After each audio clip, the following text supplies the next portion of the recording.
পদ হারিয়ে দলের একাংশের বিরুদ্ধে বিস্ফোরক উত্তর ২৪ পরগনার বনগাঁর তৃণমূল নেতা।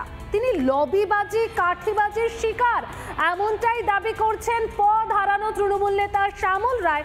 আর জানিয়ে কটাক্ষ ছুড়তে ১ সেকেন্ডও দেরি করেনি বিজেপি। দলের মধ্যে অনেক রকম লবিবাজি হয়, তো সেই লবিবাজির শিকারও হতে পারি আমি।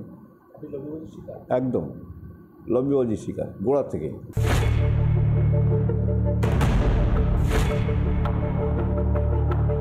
২৬-এর ভোটের আগে দলকে চাঙ্গা করতে জেলা স্তরে ব্যাপক রদবদল করেছে তৃণমূলের শীর্ষ নেতৃত্ব। আর তাতে শুরু হয়েছে গৃহযুদ্ধ। কোন দল মাথাচাড়া দিয়েছে উত্তর ২৪ পরগনার বনগাঁয়।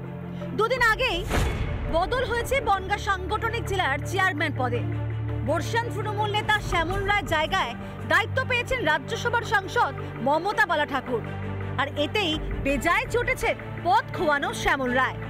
দলে থাকলে একটু কাঠিবাজি হয়, দেখছি তো সব জায়গায় বড় বড় নেতাদের সব কাঠিবাজি চলে। দীর্ঘদিনের নেতাই এখন বেসুরো। অস্বস্তিতে পড়ে তাই শাক দিয়ে মাছ ঢাকার চেষ্টা জেলা তৃণমূল নেতৃত্বে। শ্যামলদা অসুস্থ আছে, হয়তো আবেগে কোনো কথা বলেছে, ওনার দুঃখ পাওয়ার কিছু নেই। শ্যামলবাবুকে বলবো মনে কষ্ট নেবেন না, এই দুর্নীতিবাজ দলকে ত্যাগ করুন, আপনাকে স্বাগত। বছর ঘুরলেই দামামা বাজবে বিধানসভা ভোটে, কিন্তু তার আগে দলীয় পথ নিয়ে এখন থেকে যেভাবে ক্ষোভের আগুন জ্বলছে তা কি সামাল দিতে পারবে ঘাসফুল শিবির? উত্তর ২৪ পরগনার বনগাঁ থেকে টিটপ বিশ্বাসের রিপোর্ট, রিপাবলিক বাংলা। বীরভূমে কোর কমিটির বৈঠক তো হলো, কিন্তু প্রথম বৈঠকেই ছন্দপতন। শতাব্দী রায় ও চন্দ্রনাথ সিনহার গড়হাজিরায় গুঞ্জন। সমন্বয়ের অভাব নেই, সাফ বার্তা দিলেন কোর কমিটির চেয়ারম্যান।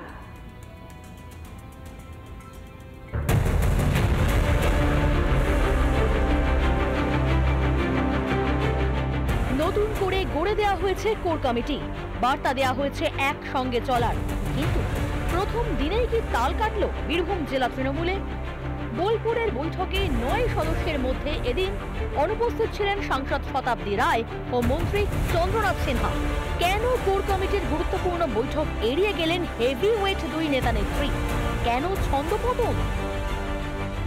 শতাব্দী রায় দিল্লিতে আছেন, যার জন্য তিনি আসতে পারলেন না, তিনি পরের সভা থেকে থাকবেন।